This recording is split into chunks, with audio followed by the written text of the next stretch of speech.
I would say two things. So one thing I would offer would be know your own worth. Like, you are here because you earned it, right? So own that fully.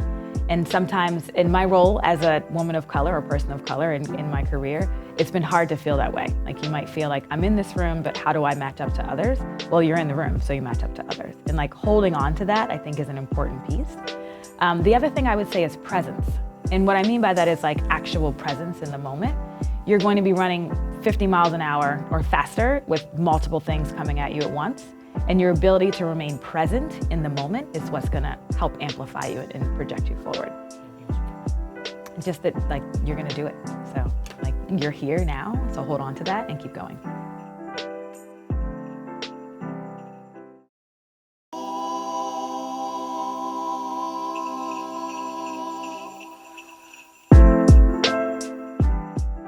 Oh, that's a good question.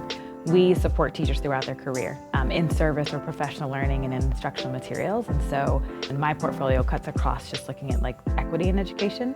And so distinguishing between a good idea and a great idea is a lot about the vision that they have and like the level of impact that they can have for children. And so we're looking at a direct impact on the lives of the children we seek to serve, as well as just their sort of model for success, one that shows that they can not just affect change in one plot or one space, but can make that expansive to reach more than one.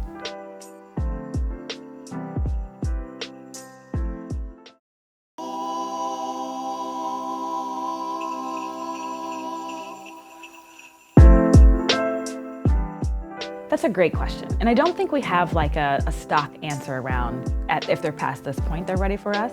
We do, however, look for, I would say from my portfolio in particular, I have some younger, earlier stage organizations. Typically when founders or philanthropists often use words like proven, right? And so for me, if I were to put a time frame on that, I would say if you look at the age or life cycle of an organization, once you're about 4 years in, if you will, 3 or 4 years in, then you're talking about things that you can say are proven. So when you're talking about earlier stage organizations, I don't think of it so much in terms of like time.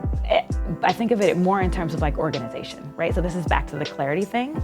If you are an organization that's 2 years old and so you've had like a pilot year and you're in year 2, then I'm looking for the through line between the vision that you presented to me and then the changes that you're making in real time as you're learning what works and what needs to be different.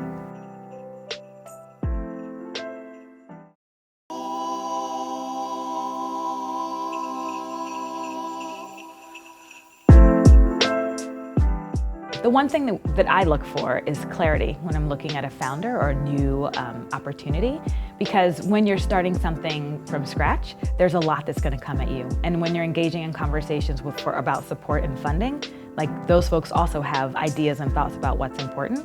And so when I look at a founder, I'm looking for clarity of their vision and clarity of their model, because you're at the beginning of this, and if you're not super clear on the direction that you're headed and what you want it to look like, it'll be easy for you to veer off course.